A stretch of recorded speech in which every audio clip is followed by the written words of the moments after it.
My name is Sora Han. I'm faculty in Criminology, Law and Society, and African American Studies. I know many of you here because you're in my critical race theory course. It's wonderful to see you. Come on in, take a seat, or it might become standing room only. We're here to hear from and engage with Patrisse Cullors, and we're just over the moon by this opportunity. I want to first say some thank yous for the people who enabled us to put this event on. The School of Social Ecology, Dean John Gould, the Poetic Justice Initiative, the Chancellor's Program, Illuminations, the Department of African American Studies, Department of Criminology, Law and Society, the Humanities Chair of Rhetoric, and then also the Black and Latinx Cluster Hiring Initiative. So today I'm actually going to read a pretty lengthy bio for Patrisse Cullors because I think that she's such a public figure, but there's so much work, and especially work in the arts, that we know less about. And that is precisely why we are so fortunate to have you here today to talk about that work. Patrisse Cullors is a New York Times bestselling author, educator, artist, and abolitionist from Los Angeles, California. Her work has been featured at the Broad, the Geffen Contemporary, at MOCA, the Crystal Bridges Museum, Second Home West Hollywood, the Fowler Museum, Frieze, LA, the Hammer Museum, and many other venues. Cullors launched a groundbreaking social and environmental arts practice, MFA, at Prescott College, where she served as the founding director. She's the co-founder of Crenshaw Dairy Mart and has been on the front lines of abolitionist movement building with Black Lives Matter, Justice LA, Dignity and Power, Reform LA Jails. Patrisse has won numerous awards for her art and activism, and in September 2021, the Los Angeles County Board of Supervisors unanimously approved Patrisse's appointment to serve as one of 3 Second District Arts Commissioners. Patrisse's mission is to invite all of us to grow towards abolition through intergenerational healing work that centers love, collective care, and art. So before we welcome Patrisse to the podium, we also have, as a part of our team, Lisette. There you are. Good morning. Hi, everybody. Thank you so much for joining us this morning. There's 2 chairs here if y'all want to sit here. I just wanted to ask for consent from everybody if we could take some pictures. If you don't feel comfortable with it, if you want to wave your hand, I'll keep you away from the images. So does anybody not consent? So we're good with taking pictures, and I'll just go on for our archives and maybe your social media. Thank you so much, everybody. Okay, well, so without further ado, here's Patrisse Cullors. Welcome.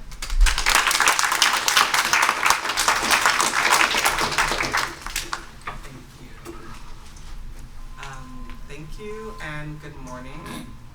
How is the sound? Great. I'm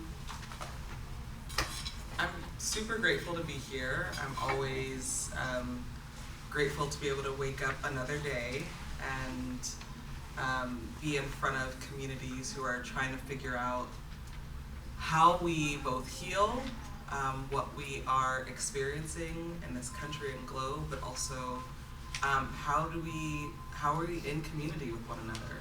It is the biggest purpose of my life is building healthy communities, building with people not just in the United States but across the globe, and a mission to hopefully live in a world where we all can be truly free. And before I get into the talk I've prepared, I do just want to say, I just want to offer my grace and love and care to, I believe his name is Ralph Yarl, the young brother who was shot by a white person when going to go pick up his siblings. And it's been sitting on my heart a lot the last couple days. And while I am one of the people who helped kind of create virality around social justice issues, as I've gotten older, I'm much more, not cautious, I wouldn't use the word cautious, but careful and slow about posting immediately, given the real issues of mis and disinformation. But when I saw what happened to this young boy, I thought about Renisha McBride. Renisha McBride was shot as well. She died. She succumbed to her wounds in a very similar situation. She got in a car accident in Michigan. She went to go look for help. She knocked on someone's door, and she was shot through the door. The person didn't even open the door. They shot her through the door, shot her in the face, and killed her. I don't want to open this lecture up with so much pain, but I can't, given the work that I do and the mission of the work that I do, not mention what's happening currently in the world and what is on the tongues of so many people. So I just want to offer my love and grace, and also really ground this conversation in the realities that we're living in this moment in this country, a very, very divided country. A country where many things that I took for granted, come on in, it's okay. You are welcome. There's some chairs over here. I know that's like right in the front and you'd be very visible, but but it's a seat. So yeah, I think that, so much of what I took for granted growing up in this country were so many of the works of many organizers during the civil rights era and the women's rights era. And I was like, oh, I'm gonna have these rights for my whole life, the right to vote, the right to choose. And as we witness it crumbling, our rights crumbling, I am very much kind of reconsidering what is possible. Thank you for that. Appreciate it. I'm very much reconsidering what's possible. What's possible if people don't want to change? What's possible if we can't get radical reform gun laws? What happens? What happens to ourselves first and foremost, to our spirits and our psyches, but then what happens to the collective if we can't get the very people that we elected to look out for the rest of humanity? So I think this becomes a really important question. Okay, that was all off script. Now I'm gonna go on script. In the winter of 2022, the UCLA Law Review asked if I would write a paper for their law review issue for summer of 2023, this summer.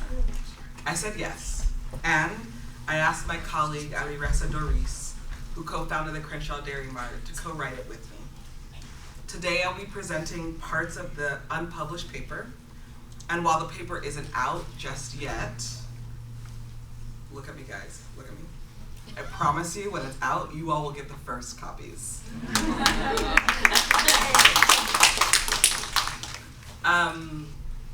When I was asked to do this talk, I agonized over what I wanted to share, what felt most important, what felt most salient. And it really is the last 22 years of work that I've been doing around abolition and art.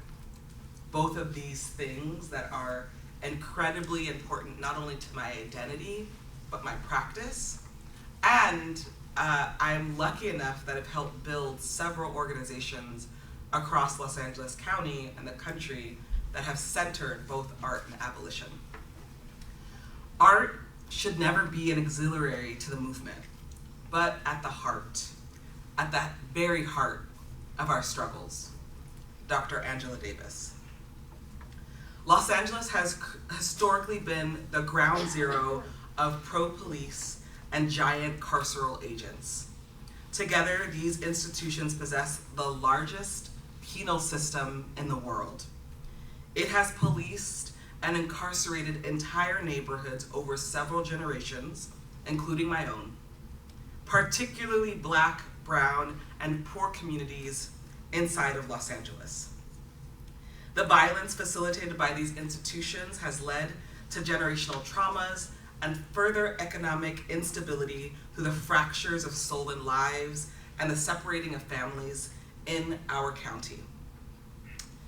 This talk that I'm giving examines 5 grassroots organizations that have been at the center of abolishing these systems, and despite and against all odds, in both desperate and terrifying times, have been able to bloom, have been able to reorganize a county that was entrenched and spending billions and billions of dollars towards punishment.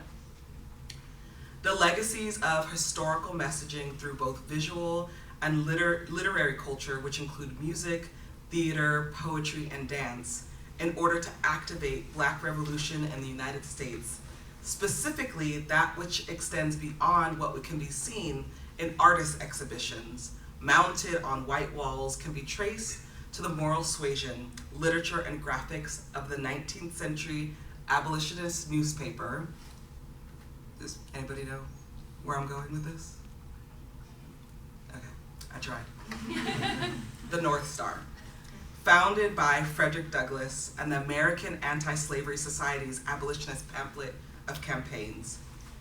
The employment of the arts as a tool for Black liberation struggles in the last century has most canonically been attributed to the concurrent and tandem efforts propelled by the Black Arts Movement, I'll be calling it BAM during this talk, and the Black Panther Party, BPP, of the 1960s, 70s, and 80s. Historically, the successes of both social justice movements and artistic movements have been owed to the power of collectivization. During BAM and the proliferation of Black-led artist collectives, each succeeding in the respective messaging of the visual and literary culture of the Black experience in America. Importantly, this era of Black power informed and intersected with the Black feminist movement, resulting in the emergence of Black women-led collectives, most prominently anybody know where I'm going? Yeah, I heard it. Oh, that's because that's what you said. She better know that. And many of the things that I'm mentioning here, I love people note-taking, so please note-take, Google them, talk to your professors after this.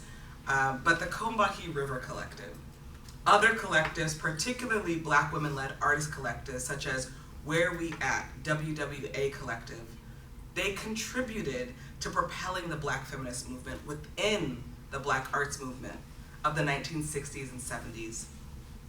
This talk illustrates much of contemporary Black feminism landscape as it relates to the contemporary abolitionist movement that is informed by this collectivity of the Black feminist movement. I'm gonna pause there because much of what I'm gonna go into is an argument that without art, there's no revolution. And part of the work that we're doing as artists is to propel an abolitionist movement.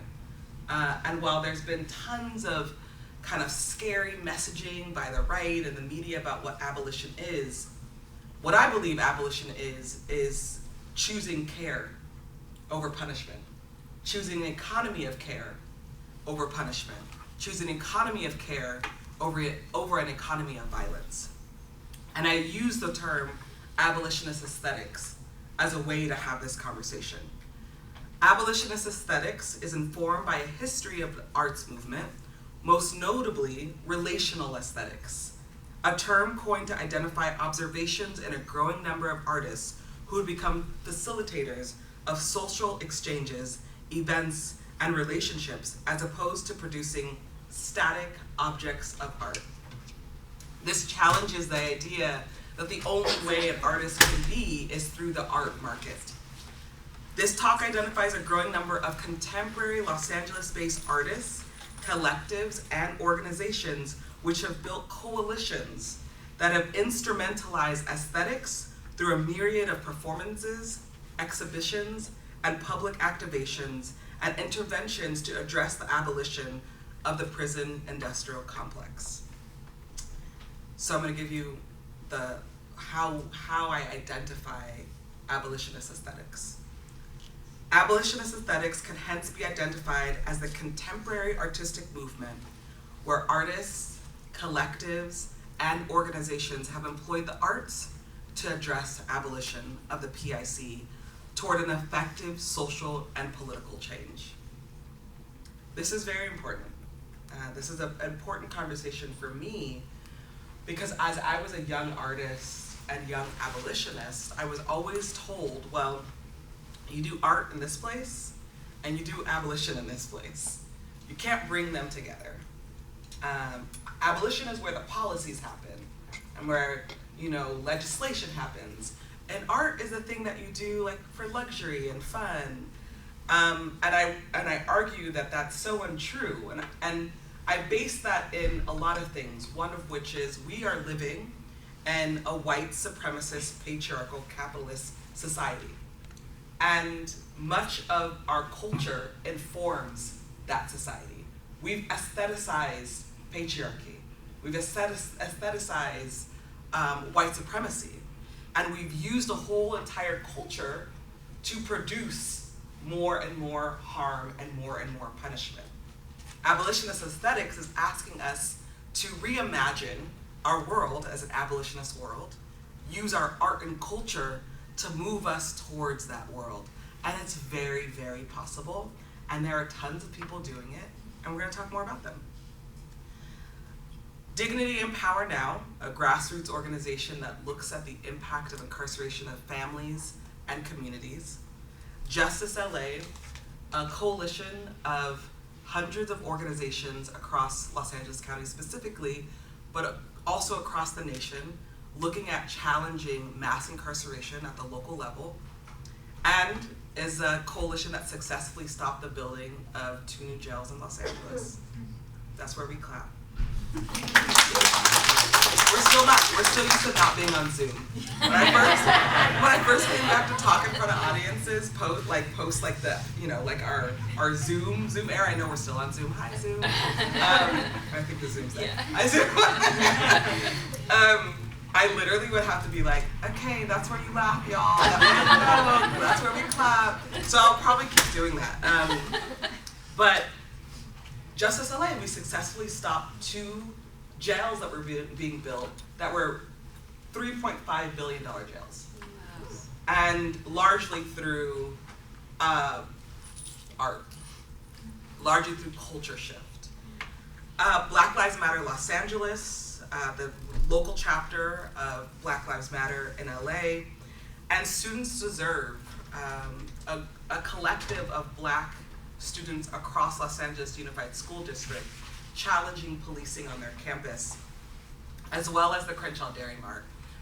Crenshaw Dairy Mart is an organization that is primarily arts, visioning and imagining what abolition could be.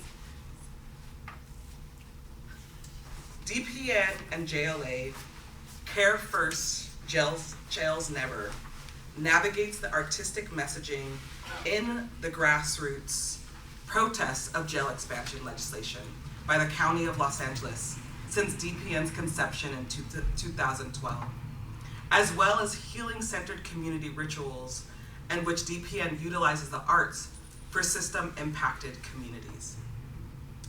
BLMLA and Students Deserve, they're calling for fully defunding of the school police and abolishing the most murderous police department in the nation. And we're going to explore 2 Los Angeles grassroots organizations' effort to abolish and defund the police departments in LA City. And Crenshaw Dairy Mart, an organization visioning abolition. We'll explore a Los Angeles grassroots organization and artistic collective project that addresses the arts economy through inventive mutual aid, healing justice, and food justice projects proliferating throughout the county, particularly creating systems for support for the poor, unhoused, and incarcerated communities. It is often said that abolitionism operates within two arms, one of which is tasked with abolishing harmful, patriarchal, white supremacist, capitalist, and oppressive systems, while the other is tasked with imagining and sculpting the world that follows the abolishing of those harmful systems to repair those historical harms. Often, contemporary abolitionists discuss this latter process with a framework of failure, trial, imagining, and prototyping, which is often, if there's artists in the room, our process. Failing, trial, imagining, and prototyping. This talk elaborates on the multidimensional and multi-organizational efforts that the abolition of jailing and policing require. In case study 3 with Crenshaw Dairy Mart, we're going to see how the Dairy Mart has really positioned imagining and sculpting as their primary mode towards producing abolition. The remaining two case studies, particularly the legislative successes of organizations like DPN and JLA, which have passed justice reinvestment measures to abolish or cancel jail expansions, are primary parts of abolitions for the first arm. The organizations that are part of this case study, DPN and JLA, have devoted their work to protesting jail expansion legislations, as well as centering healing approaches for system-impacted communities throughout the county of Los Angeles. I, alongside five other people, were daring enough to start Dignity and Power Now. We had just read the Los Angeles Sheriff's lawsuit. ACLU had sued the Sheriff's Department, and there was 86 pages of intensely gruesome details of the torture that the Sheriff's Department had enacted against people who were incarcerated in those jails. One of those persons was my brother, Monty Cullors. And it was the first time that I had read what exactly had happened to him. And it was the first time that our family was able to have a healing conversation about what had happened to him. And from reading that piece, those 86 pages, I created an art piece called Stained. And Stained traveled throughout all of Los Angeles County. It was the first time that the county was having a public conversation about sheriff violence inside of the county jail system. And through this art piece, Stained, Stained then created or allowed for organizations like Dignity and Power Now to exist. And we spent the first couple years convincing Los Angeles County that the public didn't actually want to spend $3.5 billion on jails. And we were met with a consistent, oh, you guys don't know what you're talking about. Oh, those are just families of incarcerated loved ones. Oh, we don't care what you're thinking. And in 2017, Justice LA, the coalition that I mentioned earlier, brought together dozens of people, hundreds of organizations to have a conversation about how do we stop this jail from happening in our county. One of the actions that we created was an artistic public protest, and it was the building of 100 jail beds that we positioned in front of downtown Los Angeles. And probably for me in my career, one of the most ambitious artistic protests I had ever done. And it took a lot of coordination. And I think that was kind of the moment when the County Board of Supervisors were forced to see that we weren't going anywhere. And in fact, that we were going to amplify this conversation over and over and over again. And in 2020, Los Angeles County halted the $3.5 billion jail project. Woohoo! That was really good, whoever did the work. I really appreciate you. These aesthetics activations could lead to the successes of justice reinvestment initiatives like Measure R and the Yes on R campaign, which won by a landslide in 2020. The coalition's ongoing fight for the county divestments from jails had led them to be one of many organizations who have developed the LA County's Alternatives to Incarceration Work Group report. The first time in Los Angeles history, there was a work group looking at alternatives to incarceration. Can you imagine that the largest jailer in the world had never looked at alternatives to incarcerating human beings in their county? And so it was artists, it was organizers, it was legislators, it was educators that created this opening and possibility. These public-facing abolitionist aesthetic projects are also heavily informed by the abolitionist movements and in communities where they have been incubated. In 2012 and 2013, during DPN's inception as an abolitionist organization, several projects concurrently arose under the interchangeable monikers Freedom Harvest Collective and Freedom Harvest. This was from the artist collective founded by myself, Jazz Wade, Kunji Lee, and Shruti, entitled Freedom Harvest Collective. The latter was the event series the collective hosted. We started to talk about ourselves as a part of nature. We started using terms like dandelions. Dandelions are in gardens and you usually rip them up as weeds. But if you take a closer look into dandelions, they're actually incredibly medicinal. And so we started using this hashtag, Rise of the Dandelions. The event series was known in the abolitionist community of Los Angeles for creating a space of resilience and reclamation for communities facing oppression from the PIC. The collective and event series were largely informed by a Black, queer, and feminist politic. In addition to the Freedom Harvest Collective, a bi-monthly series of healing, wellness, and art workshops grew, which was hosted outside of several LA County jails and detention centers, and also took the name Freedom Harvest. When I was a little girl, I had to go visit my loved ones inside of Men's Central Jail, inside of Twin Towers, inside of Wayside Pitches Detention Center. It was an incredibly traumatic experience, these buildings that created so much harm and these symbols of harm. And so many of us, as we sat together, thought about what do we want to create, art spaces. We should just go straight to the communities. And so Freedom Harvest for the last 10 years has been activating right outside of the jails, leading art workshops for children. Oftentimes parents have to bring their child to these visits. And sometimes you don't want to have your child be subjected to that. So we offer childcare outside the jails while their loved ones are sitting and visiting their family member. I remember this one young woman showing up with an infant. I mean, the child may have been like 6 weeks old. She didn't have childcare, and she wanted to go see her boyfriend.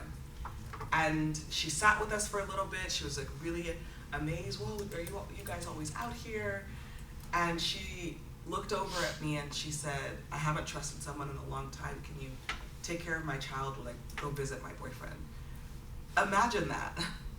A mother having to bring a 6-week-old into this building of harm and then feeling the care and warmth and saying, can you take care of my child? And it was such a beautiful experience and opportunity, I think, for us to see how do we practice abolition in real time. Freedom Harvest has been recognized as the center of DPN's art and cultural work, and would also culminate in DPN's development and distribution of the Healing Justice Toolkit, while Mark Anthony Johnson served as DPN's Director of Health and Wellness. The projects elaborated through this case study are an illustration of the aesthetics which catalyzed and propelled abolitionist movement organizing. These artworks, performances, interventions, and projects established a strong community of abolitionist organizers, artists, scholars, and performers throughout Los Angeles County that would ultimately provide a platform for community members to address the harm their community had experienced at the hands of the PIC.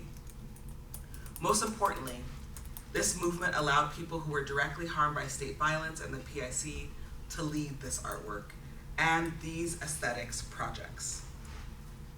This case study uses the former 3 artworks and projects, Stained, Freedom Harvest, and Jail Bed Drop, so the 100 jail bed drop, as points of departure for how these 2 organizations, DPN and JLA, implemented a language of aesthetics into their abolitionist organizing.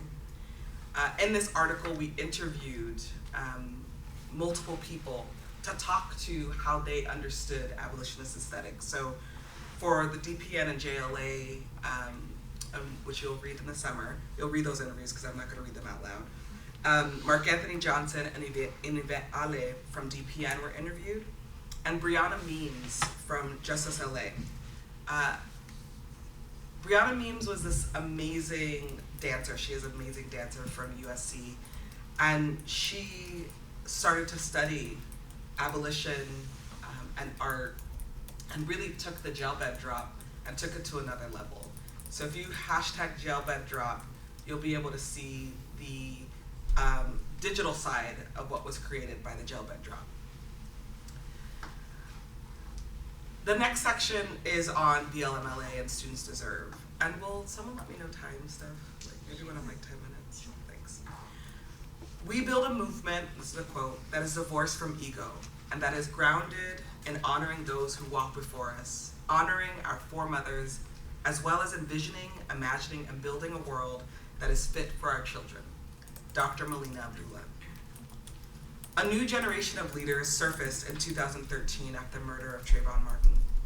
A multi-generational movement took to the streets of Beverly Hills and Los Angeles to confront white racism. Black Lives Matter, also known as BLM, became the radical moniker for the movement. Many of the loudest voices of BLM were young people and Black women.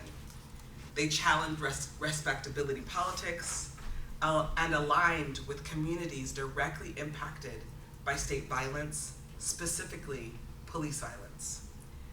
In this case study, both Ali Ressa and I examined 2 Los Angeles-based organizations, Black Lives Matter Los Angeles and Students Deserve, and explore their employment of abolitionist aesthetics to abolish and defund police departments within the city of Los Angeles in their entirety.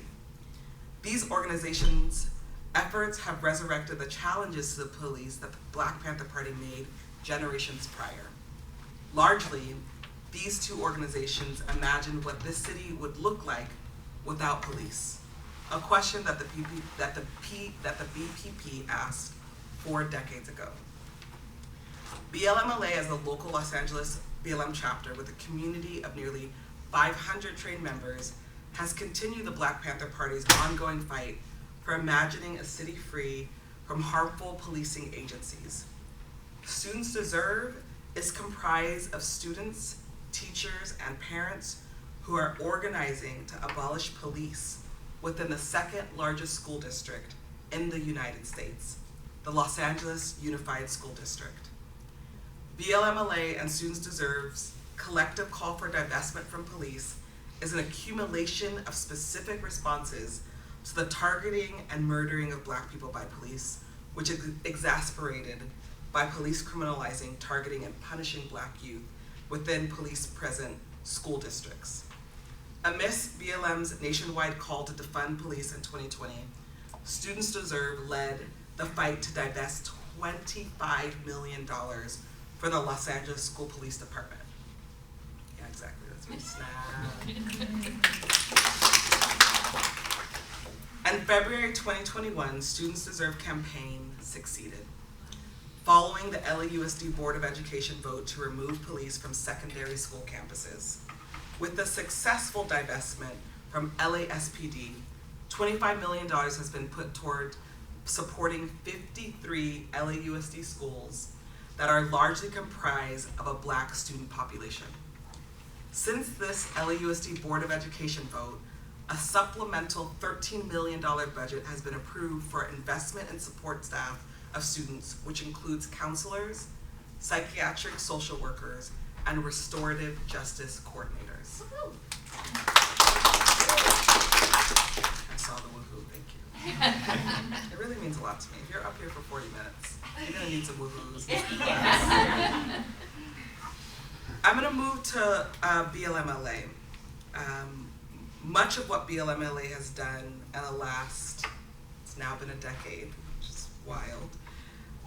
The early works of BLMLA and its relationship to art was led by Shamel Bell, one of the co-founders of Black Lives Matter Los Angeles, who would do street dance activism. I remember many a nights showing up to the LAPD headquarters with loudspeakers learning a choreographed dance from Shamel Bell.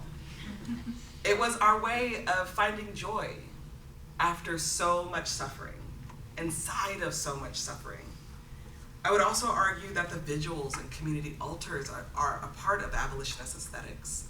I unfortunately lost my cousin Keenan Anderson to LAPD violence this January.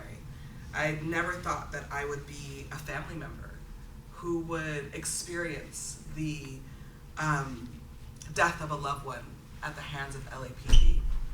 And the role of Black Lives Matter Los Angeles and the work around creating this beautiful altar and vigil for my cousin and for my family was so deeply transformative. And for many of us, right, we're theorists, we're scholars, there's nothing like having to practice what you theorize about. And as I sat on the corner of Venice and Lincoln, literally in the pouring rain, and watched BLMLA erect this gorgeous altar to my cousin, all I can do was cry and thank them for that work, thank them for that moment of solace and peace. Organizers often discuss how the natural response to these injustices is to use the body.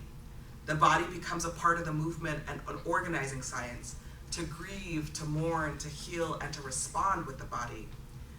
To use the body to occupy the streets, to use the body to occupy the internet, because it was the body that was violated. It was the body that was stolen.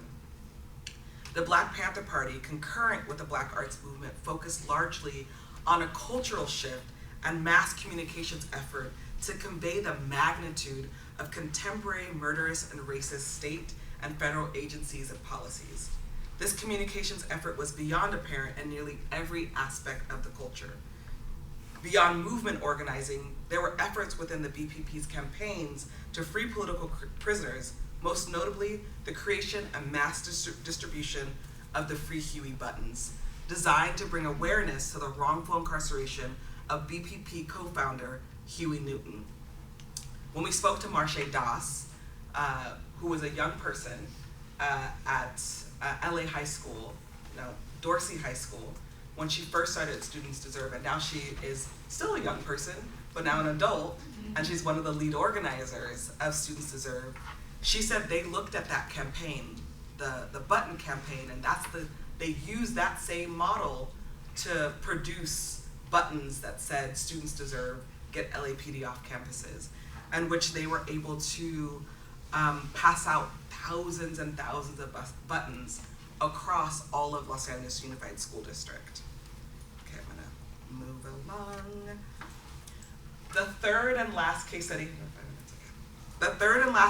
of this talk centers a Los Angeles grassroots organization and artist collective addressing the arts economy through inventive mutual aid, healing justice, and food justice projects throughout the county, with a particular focus on creating support systems for poor, unhoused, and incarcerated communities.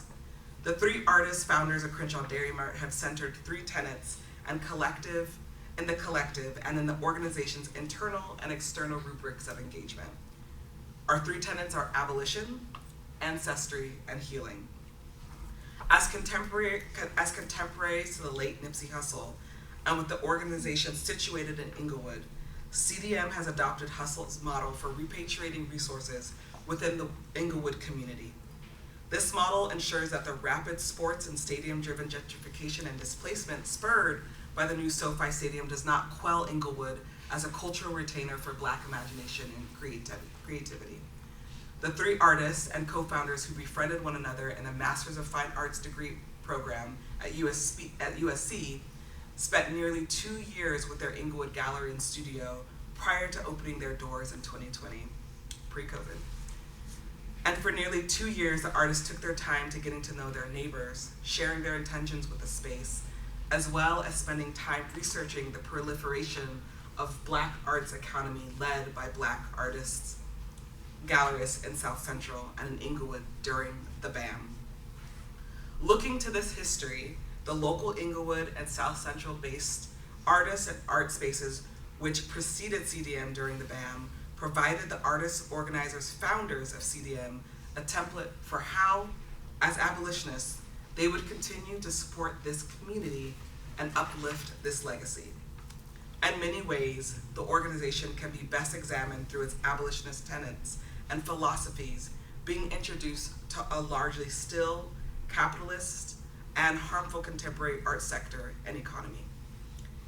So much of the work of the Crenshaw Dairy Mart happened during COVID and during uprisings.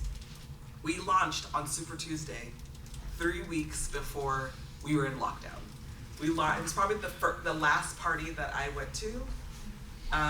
There was 300 people at Crenshaw Dairy Mart. We opened our doors alongside a national artists organization called For Freedoms. We were so excited. We had our first art exhibit up. It was a survey looking at the work of Los Angeles grassroots organizations challenging police violence and challenging incarceration. And then 3 weeks later, we shut our doors. And, you know, we took deep breaths together, the 3 of us.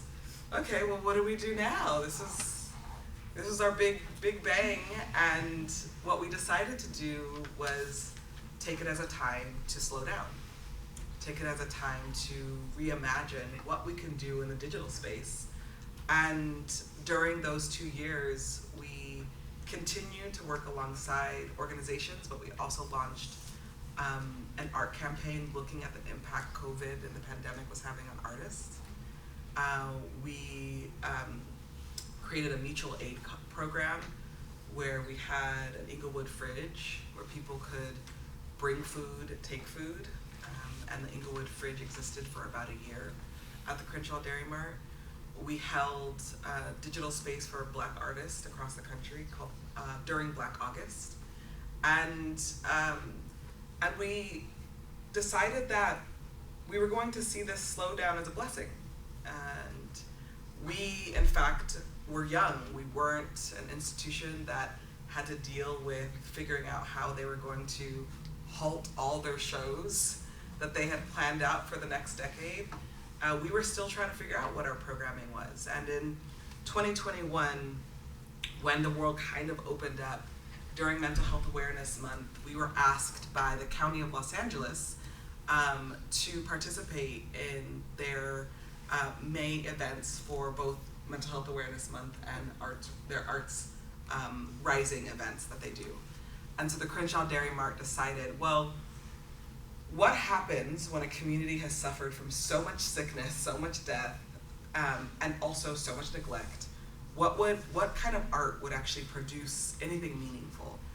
And we decided to build out what we call abolitionist pods, which are geodesic domes that house 500 to 2,000 fresh fruits and vegetables for the community. And so we had this big idea. Some of us are kind of makers in our collective, but we were not contractors, not fabricators, and so we hired folks in the community to help us build this geodesic dome.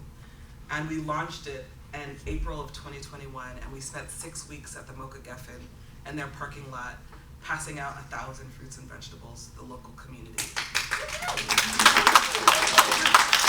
The clapping and the woo-wooing gets better and better. And we said, let's make this be one of our central projects. We talk about imagining abolition.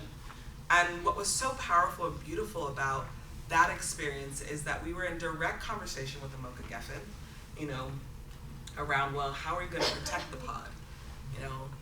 It's up 24/7, it's in the parking lot, and we had very firm and loving conversations that we do not believe in calling LAPD. We believe in protecting people over property, so if our pod gets damaged, we'll deal with it. And they were very confused, right? You go to an art gallery, there are literal security guards guarding the art. So there was a lot of confusion. I think it was like a rewiring of like, well, what do we do then? What do you want from us? And MOCA Geffen security wasn't very happy with us, but we were very loving, and we just kept saying like, we know that this is the best way to do it. And we eventually hired our own private security because, basically the security sent us, if anybody were to come to the pod or damage it, we have to call LAPD. They're obligated to by contract. And so we said, we'll put in our budget that we'll hire our own, and we know our own won't call it LAPD. And in the 6 weeks of the Abolitionist pod being up at the MOCA Geffen parking lot, we had one incident. That incident was one night, our security walked up. He heard some noise, some shuffling in the pod, and he took out his flashlight and he opened the pod curtains, and it was a duck. It was a duck. It's that simple, you guys. And it was such a beautiful kind of offering, and I think by the last week, MOCA Geffen security started coming over to the pod just to check it out. I was like, this is kind of cool. And so, I say all that because we're not necessarily fighting individual people, we're fighting systems. And us as individuals are part of these systems, and we can thaw and change and transform. And we help transform this institution's relationship to security, safety, protection. And it felt very important as we imagine abolition, as we imagine different ways of being together, to challenge the institutions that we're inside of, and to remember that we're building community as we're challenging. You don't burn a bridge unless it needs to be burned, and oftentimes it doesn't. It just needs to be repaired, it needs to be fixed up, it needs to be taken care of, there needs to be a new assignment around it. And so much of the work that folks have been doing inside of Los Angeles County in this realm of abolitionist aesthetics is really looking to art as a way forward, as a way to build out not just legislative change, which we've done, but also build community together. And a good friend of mine texted me the other day, and she said, how are you dealing with all of this? All the news, just how hard everything is right now. And I said, you, us, we are all we have. And we have to show up for each other. We have to be good to each other. We have to be present for one another. And that also is the role of abolition. Thank you.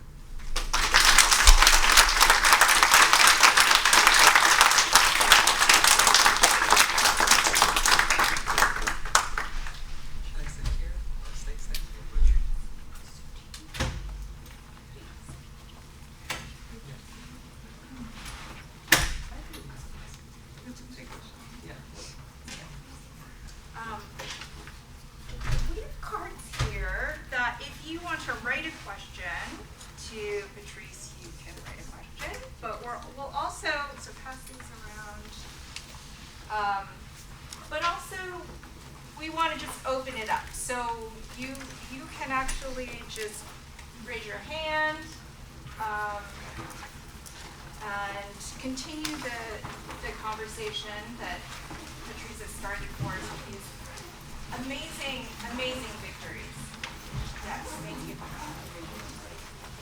So we'll let people collect their thoughts. I have a question maybe to start us off. Okay.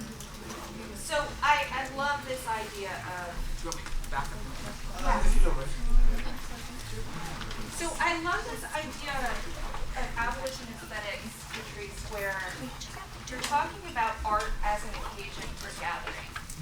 That is one of the radical sort of implications of what you were offering with this idea, that art is not an object, it's not a commodity, it is a process that gathers people together. So what I would like to know, or maybe you can just give us a few more details, so when you think about gathering to make art, and especially public art that is challenging policy, how do you feel that that's different from the kinds of gathering and meetings that we typically associate, say, with political organizing, sort of proper?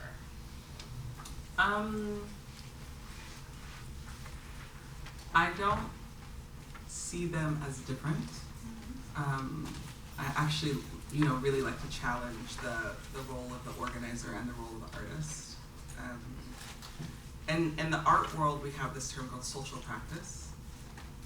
And it's really, a term that comes out of the 60s and 70s, where artists wanted and were working alongside community and needed a framework that was explicit about using art as a way to organize communities. I think largely, I like to challenge specifically like policymakers, because it's usually policymakers, not really community organizers, but policymakers that are much more rigid about the approach to changing policy. And I like to challenge policymakers to bring the artists in the room early. Don't ask us to read the poem at the event after you've already planned the event, and it's like, hey, can you read a poem about police brutality? But like not actually have the artists be involved in the process of figuring out how to change policy. Artists are really important to creating new societies. We always have been. And I think it's important because artists can capture imagination. And many artists, especially in this country, feel quite alone in our practice.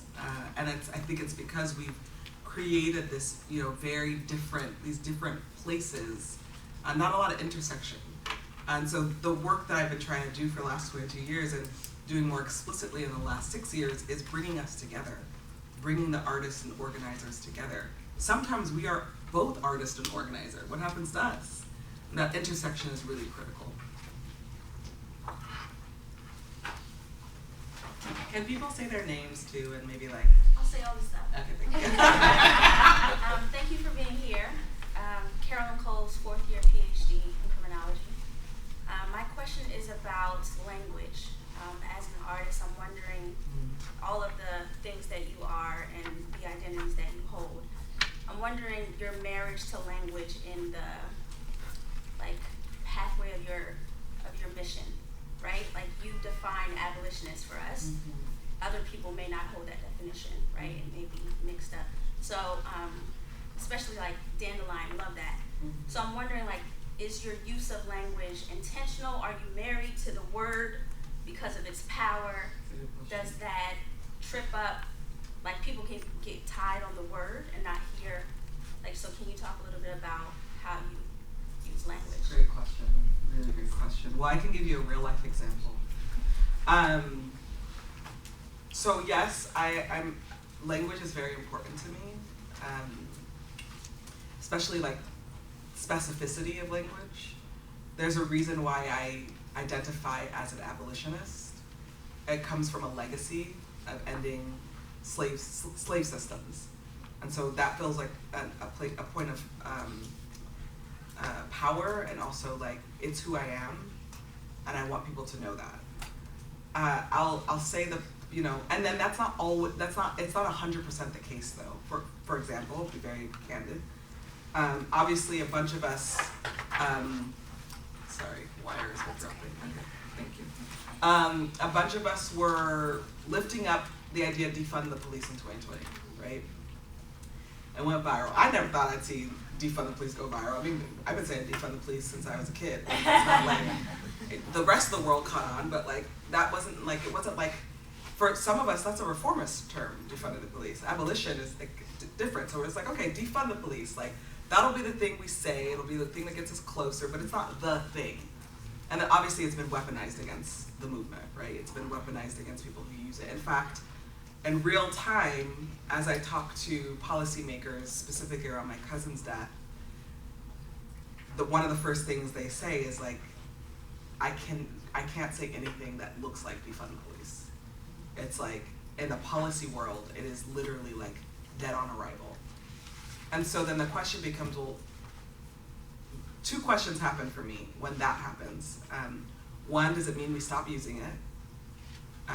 Does it mean we stop being specific? Two, what's our strategy then? If everybody's scared of the word defund the police, and that was the least scary of the words, what's our strategy? And that to me is like, that's when we go back to the drawing board. It doesn't mean that we stop the idea of divestment or defunding or even abolishing, but we go back to the drawing board. For 15 years, the county of Los Angeles told us there was no way that they were gonna stop the jails. They were like, we don't wanna hear from the abolitionists. You know, I remember going into meetings and the first thing the county board supervisor would say, Patrisse, we're not an abolitionist like you. I know. You, like, duh, I know. You are you and I am me, and let's figure out how to work this thing out. So I think there's this conversation about strategy, like, what is it going to take to shift, bend? Because nothing is fixed, literally, nothing is. They may say it is, because they did, literally, that jail bed drop in 2017, that winter, so we did that in September, and they were supposed to break ground for the women's jail that December, and they didn't. So it's yes, I'm committed to the specificity of language, but I guess I'll say to you that I'm more committed to being innovative and strategic if it's going to get us closer to getting our people free.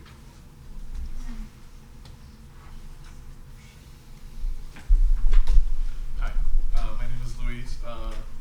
What do you say to some sectors of the country that are banning books and at this rate eventually maybe art? Yeah. What do I say to them? I mean, I probably won't talk to them. No shade, no shade. Just, it's like, because it's really about, especially when you're a community organizer, you're trained, like, who can you move? Who can you organize to help get us closer to our goals? It's probably not gonna be them. But in June, at the Crenshaw Dairy Mart, you all are getting all the juice today. You got the unpublished article. I'm about to tell you about a program that we haven't even announced yet. In June, we're working with the Compton Library to work with, to do two things. One, create like a digital media toolkit for queer youth across the country on like what are the best queer and trans books you could read right now. So we'll be sharing that via Compton Library and also the Crenshaw Dairy Mart, but also we're working with the Compton Library to see if they're able to give young queer and trans people library cards in Compton so they can read books digitally in places where their books have been banned. Yeah, so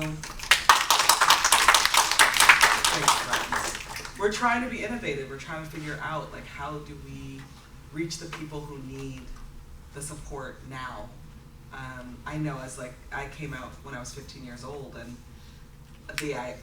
I'm watching what's happening with this country and I'm remembering the vitriol when I was, 15 years old and like challenging sodomy laws and all these things, and now the cycle is like in a place where I'm like, it's very disorienting actually, and that's the point.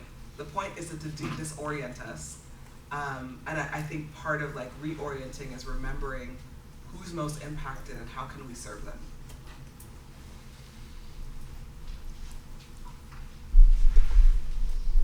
So I'm Natalie, and my research kind of deals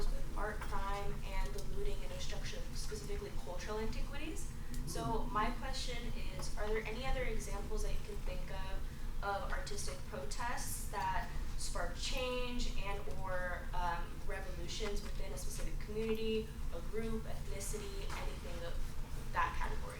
I love that. We should like sit and have tea. Yes. Yeah, a ton. I mean, I'm obviously following all the climate justice workers who are literally gluing their bodies to really historical pieces, and I think it's amazing. I think it's important. There was this person recently that I'm not remembering their name or their museum. I'm so sorry.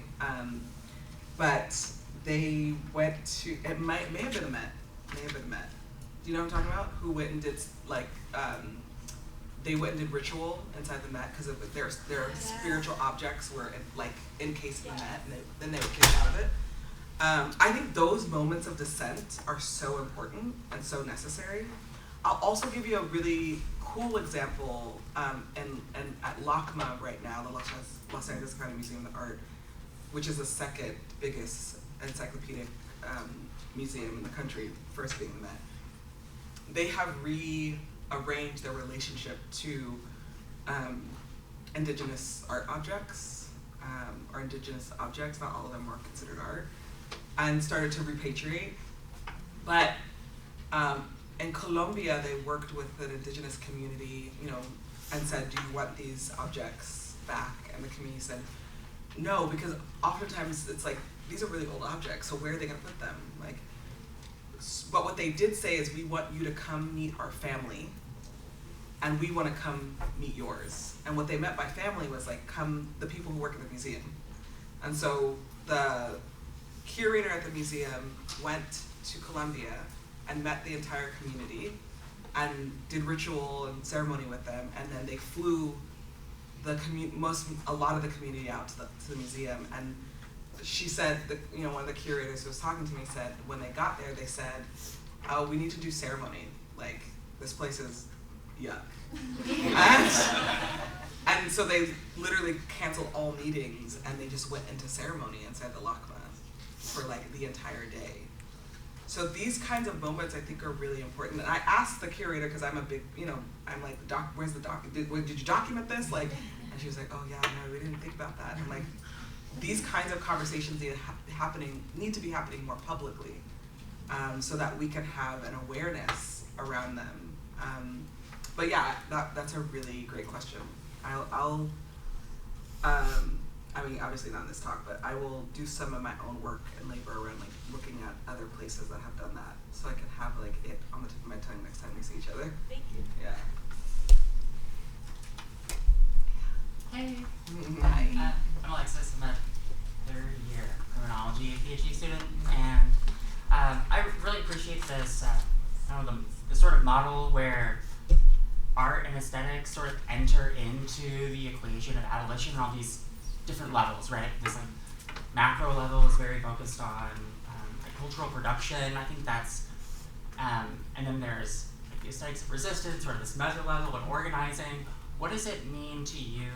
What maybe you can explicate on what it looks like for on the micro level, where artists are in the same room as policymakers, right? How do you imagine that role to look there? And maybe that's part of the project too. I don't know. It is. So when we got to Inglewood, Inglewood's a small city inside of Los Angeles County. Los Angeles County is massive. It's 10 million people. I think the city of Inglewood, Lisa, can you look up Google how many people are in the city of Inglewood? Just for my brain, it will really help me. It's small. It's not the size of the city of Los Angeles. There is one mayor that has no term limits, so the mayor's been there for a very long time. Ex-cop. There are, I think, 4 city council seats. When I looked at the last election, 1,000 people elected them. I mean, it's so tiny. So when I got to Inglewood, I was like, oh, cool, we could help develop the next set of artist abolitionist electives here in Inglewood. Of course, many people as in we have a set of fellows that are Inglewood-based artists now. And so I'm really looking to them like, hey, well, can I train you to be the next artist abolitionist electeds? The first 5 times I said it, they laughed at me. Because when you're raised poor, when you're raised with very little power, you don't see yourself. It's very hard to see yourself in a position of power, let alone an elected official. When you're a radical or a leftist, an abolitionist, you're like, why would I enter the system? But now on the 10th try, this is me being a good organizer, I got a text message from one of them the other day that said, hey, okay, I think I'm ready to talk about this. Because Inglewood is being gobbled up right now by like community developers, really. And you know, we have SoFi Stadium. There's now this rail line that they're trying to build that's going to cost millions of dollars that is going to displace like 40 different businesses inside of Inglewood. You got it? 170,000. 107,000, yeah. 170,000? 107. 107,000 people in the city. Exactly.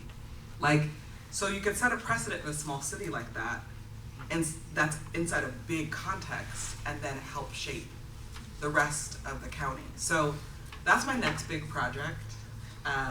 And I really do think that, like, I was meeting with the first black woman elected official of Lakewood, which is also a very small city, maybe even smaller than Inglewood.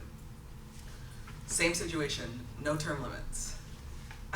Some of the city council members have been on city council for 25 years. The mayor has been there for 20 years. She ran in March of 2020, lost, and then ran again in 2021 and won. But she's the first ever black woman elected in Lakewood. So she's having all these conversations around like meeting with other black electeds in these small cities and working with them and she's also an artist. So I do think there's this way in which artists and artistry and allows for us to imagine something different and something different inside of these places and these cities. And I have less hope for like the big nation and more hope for like these little pockets where I think people are trying to navigate and figure out like how to really be. Hi, I'm Lydia. I'm in the English department PhD student. You actually just started answering this in the latter part of your answer, but I would love to hear more about this. Can you talk a little bit more about art being at the heart of the struggle or the necessity for art and abolitionist movements? And I'm thinking specifically of the pod example that you gave. Theoretically, you could imagine something like that also having the same function without being an artwork, but the fact that the pods are artworks seems very important to what you're saying. So how have you seen this? Yeah, it's a great question. So the pod itself is, and I'll start with pod and why we chose it. We chose to speak of it as a work. It's an artwork. It's also like an architectural structure. It's also a food justice pod. It's also a space for people to have like healing and reprieve. A lot of houseless folks, when we were in Chinatown, those 6 weeks just would come into the pod and rest, just take naps inside the pod. So they can potentially also be spaces of rest. We've seen them used in different ways. And I think for us it was important to identify it as art because we are also trying to have a conversation inside of the art world proper about its role and relationship to social justice and social justice movements. And so calling it an artwork and positioning as such puts us in a conversation with this market that is kind of one of the most elitist, white, separatist markets out of all the markets, honestly. And so it felt very important for us to like reposition this piece of work inside of this market that we are also like pushing to be abolitionists.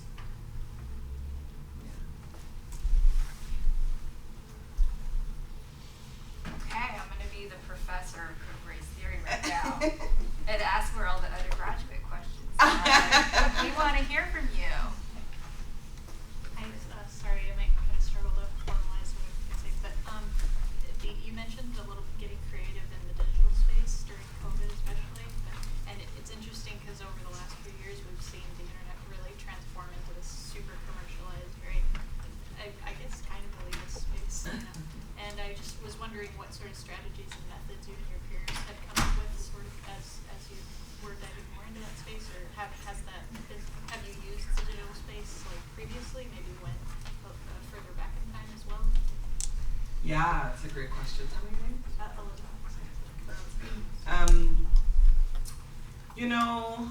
Yes. I mean, I literally was like, the minute any digital platform existed, I was like, I'm on it.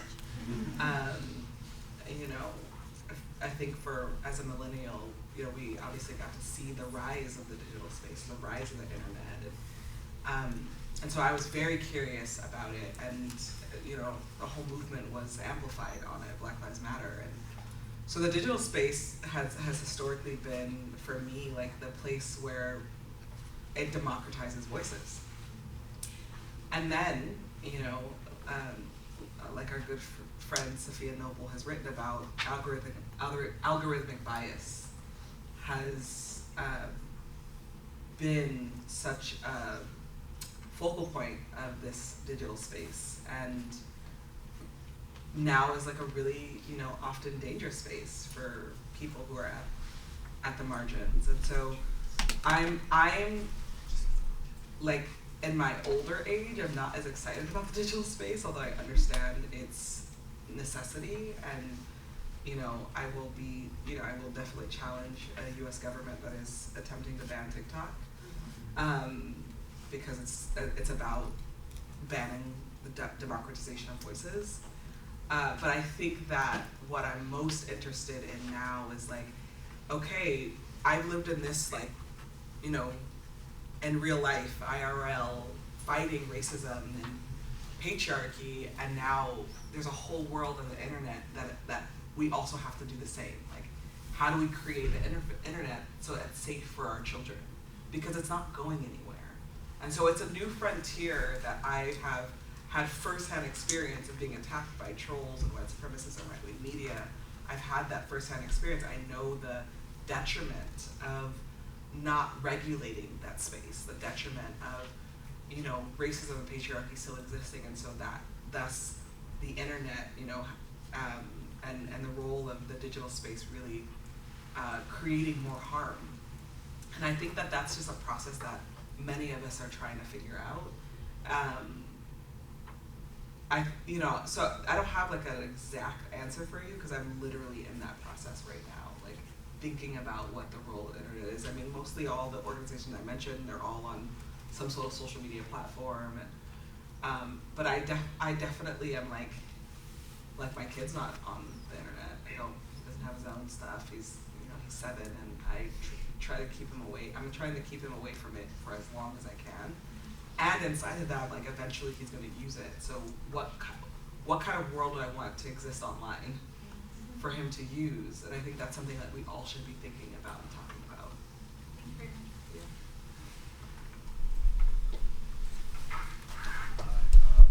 I was just wondering, from your personal experience, what do you think, like, the person's doing the harm, how can they be held accountable without causing more violence? Yeah. What's your name? Sherman. Good to meet you. This is like a whole other lecture. It's a great question. And there's, entire theories around how do we create an accountability processes that don't cause more harm. So the short answer is through a framework of transformative justice. And people like Mia Mingus, people like Kara Page have created whole networks of support to figure out how do we actually model accountability. What does accountability look like? And also this idea that the survivor and perpetrator are kind of two separate people. Oftentimes people who are survivors have also been perpetrators, perpetrators have also been survivors. So also re-identifying what it looks like, what harm means, who causes harm. The unfortunate reality is that harm will probably always happen. But what do we do then? What does accountability look like? So when it comes to gun violence, I've been thinking about obviously the role of the gun, not just by law enforcement, but the role of the gun by vigilantes. We're never going to be able to stop gun violence if legislators don't change laws. That's one form of accountability. You can arrest a vigilante or a cop all day long, you can prosecute, but unless the actual structural situation changes, we're gonna have the same sort of violence. So I think accountability isn't just about the individual who's caused harm, it's also about the system that oftentimes led them to cause that harm. And that kind of work isn't going to happen at the hands of law enforcement, because if that's the case, we would live in a very different society. It really does look like creating systems of care, systems of accountability, systems of support. And we look at, the role of harm and violence. Say, someone goes and steals food from a grocery store. Is the punishment really about sending that person to jail, or is it actually making sure that person has access to food, to shelter? And so that accountability is like the way we've been taught accountability in our culture is very one-on-one, and which is convenient because then we don't have to examine systems. But really accountability, sure, there's personal accountability, right? I shouldn't go up and slap somebody. But there's also systemic accountability. And that is going to take us much longer to get to, especially in the current state of affairs and politics that we're in. But it's possible.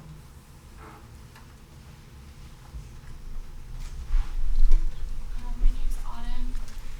I guess something that I've been thinking about while you've been talking is the attitude of like the frivolous attitude towards art, that people oftentimes think of it as like something for fun or even now like self-care. I hate that word. I do. But I guess my question is, how do you organize around art, and how do you change the attitude that it is something frivolous or that it's only for a certain group of people who are artists? That's right. Versus the fact that like every person has the creative potential to create, like that's human. So how do we like change that attitude in people and then collectivize around that process? Great question. One of the ways is building collectives. It's why artist collectives oftentimes exist. It's why so the Black Arts Movement, it really was created in a way to challenge the white art market. Many Black artists weren't being seen. They weren't being shown in galleries. And so they decided, we're gonna take these issues in our own hands. And we wanna talk about the issues that are happening inside the Black community more explicitly, or the Chicano arts movement. So I think collectives are so critical in helping reshape places, societies, spaces, but also institutions. Institution isn't a bad word. We could create institutions of care. We can create institutions that center art as a mode towards abolition. We see ourselves as that at Crenshaw Daymar, and we're part of a larger Los Angeles arts coalition called LAVA, in which many organizations, probably about 30 of us, got together during the uprisings to discuss like, how does the art world be more transparent, more available, more committed during these moments, so that it's not just these one-off sort of rapid response moments, but we're building a language and we're building a culture that artists and art institutions are reliable agents of change. And I think it takes time and process, and it's why in the last 6 years I've really shifted how I talk about my work as not just an activist or an organizer, but as an artist, as a primary identity to why I do the work that I do and why the work looks the way it looks, why it's so important. I'm gonna break the questions. We're gonna take more questions, but right now seems like an opportune time for everyone to meet Dean Gold here in the back. And I know he has to leave early. I do. But let me come up and just say one thing. Yes, say and that- please, we no, would love to hear from you. First of all, it's good to see you again. Yes. So for those of you who don't know, this is Patrisse's second visit to UCI in the last couple of months, and we are delighted that you were willing to come back again. We say in the School of Social Ecology that our students don't just study social problems, they try to solve them. That's right. And if you're trying to solve them, one of the things that's really important is to engage with deep thinkers, with policymakers, with activists who are engaged with these kinds of questions, with these kinds of problems. So not only do I appreciate your being here today, but I appreciate all of you being here today, because you really are the future of addressing problems like those that are being discussed today. I also want to say a quick thank you to Professor Hung, who helped to put this together. She, along with Professor Ryder in the background, the two of them are helping to lead the Poetic Justice hiring cluster between the School of Social Ecology and a couple others. This is something where we think UCI is really going to be able to make a mark. And so I'm sure we will be talking to you in the future about how we build this out. But I just wanted to say thank you again for coming here today. Thank you for helping to organize this, but most importantly, thank you to all of you for coming out and engaging with all this. So back to the questions, and I'm sure we'll be in touch.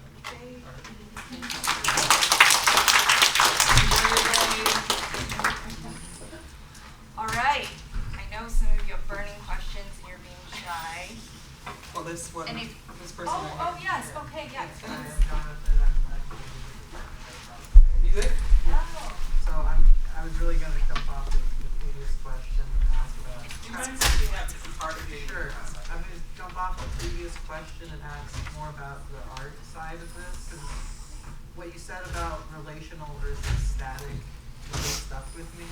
And the research that I'm doing specifically actually goes to the 19th century and some abolitionists, musicians and things. So I'm wondering if you could just talk a little more about the difference between those two approaches and how you put that into practice in your own work as well. Yes.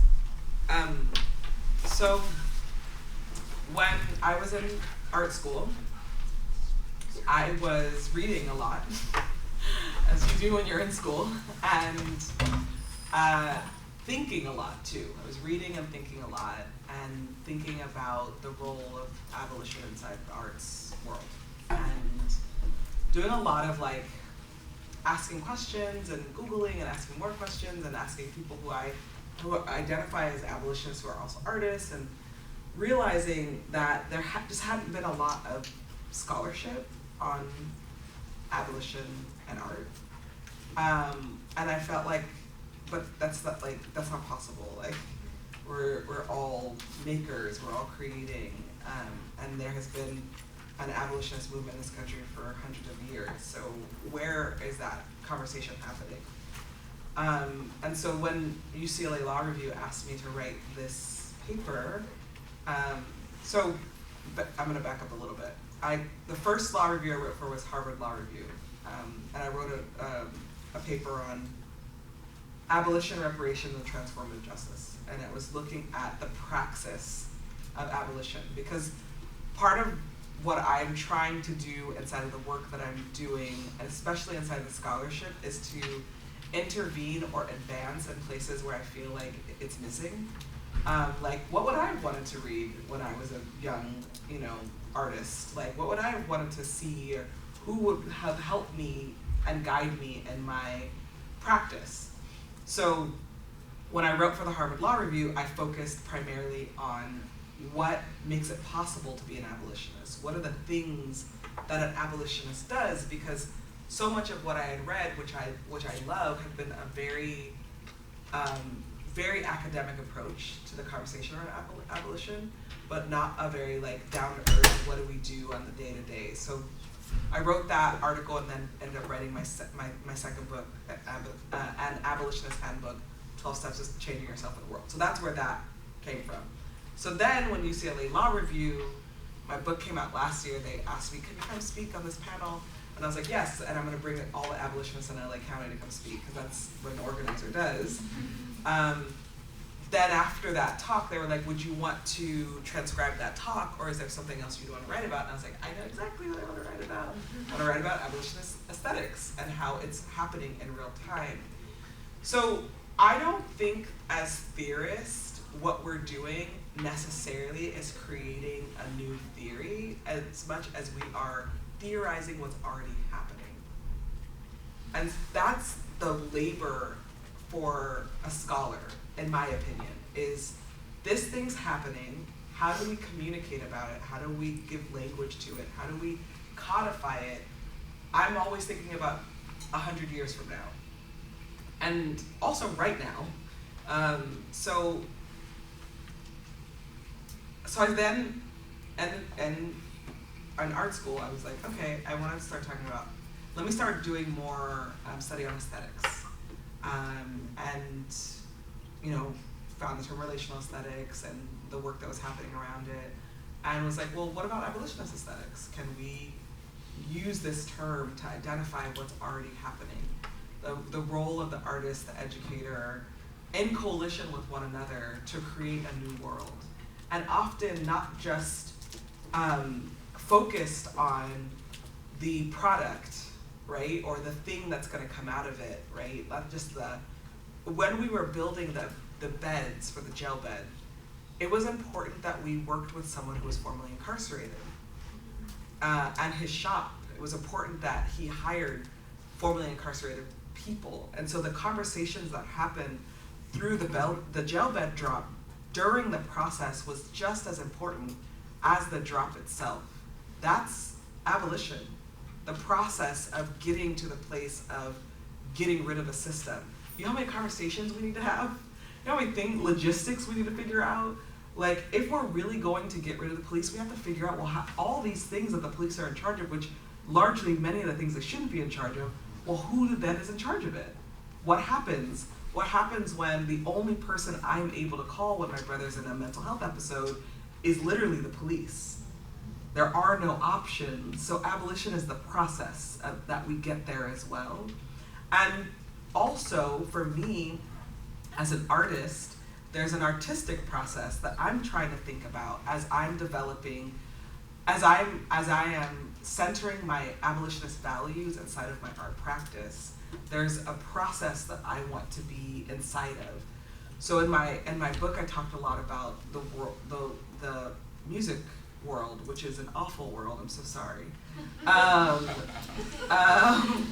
Because the culture is about extraction. That's not abolitionist. So what would our culture look like in a reframe for a musician? What would an abolitionist culture look like for a musician? These are the things that I'm very interested in, because abolition will impact everything. It's not just about the policing and carceral system. It's going to be all the systems that we have been a part of, and that have largely extracted from many of us, so that we can have, a few billionaires who have most of the resources in the world. So this is the, and what's exciting about this conversation on abolitionist aesthetics is for many of us that are theorizing about it, like, it's a new process. So it feels like really, there's a lot of potential and possibility.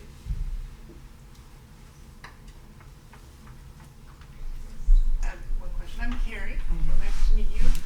So the students deserve, you spoke about the 25 million, I believe you said, Yes. that initially went into the schools, and then an additional 13. Is some of that earmarked for, I guess, abolitionist aesthetics? Yes, it is. I'd Yes. love to hear a little bit about that. Yeah, I don't know. I have to ask them. But I just know that there is art focused. But it's a good question for me to bring back to the Students Deserve team and ask. Yeah, I love that a lot. I love that question. It was, the Students Deserve folks have been organizing for about 7 years consecutively and have managed to build a movement of thousands of young, mostly Black and brown students across LUSD. They're powerful. Give me chills. Exactly. Saying they're really, really powerful. Well, we're right at 12. Okay. I want to thank everyone, but I want to thank you, Patrisse, for your wisdom today. Just learned so much about what is happening on the ground. So yeah, please join me in thanking Patrisse.